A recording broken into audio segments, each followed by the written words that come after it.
Promise ka masarap ka. Suka. Ayan. Palakang bukid.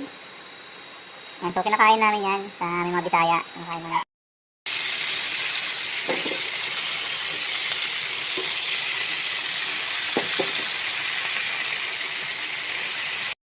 Luto na yung ating palakang bukid. So kakain na tayo guys. So ayan na. Ito na yung ating palaka na pinirito. Palakang bukid yan. Yun, panalo yan. Tapos syempre meron tayong sawsawang may sili. Suka na may sili. At syempre kanin. So tara, samahan nyo ako. Lord, thank you po sa pagkain. So ayan guys, kakain na tayo. Syempre palakang bukid with sili. Na suka. Suka na may sili. So, sa probinsya namin, pag umuulan, tuwan-tuwa kami kasi nakakapanghanap rin kami ng ganito. So, presentable para lang sa mga kumakain ito ng palaka. Para doon sa mga kumakain ng palaka, comment kayo guys, ano pang ibang luto ang pinakamasarap dito.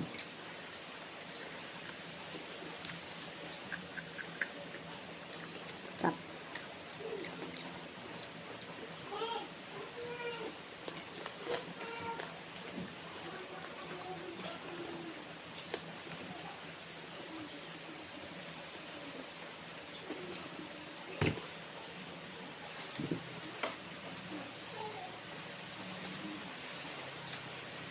sarap siya.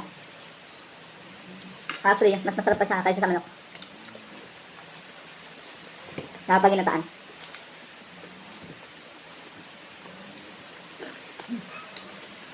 Sarap. Fancy.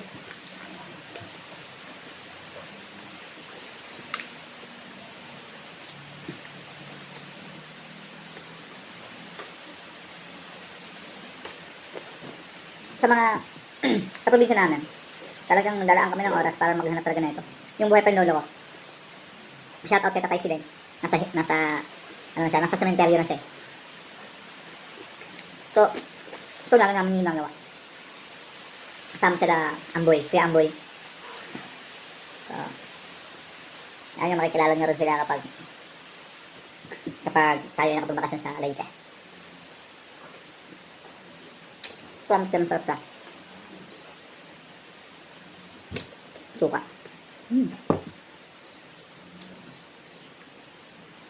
Sa amin kasi ang pinaka-the best na luto dito ay ginataan talaga.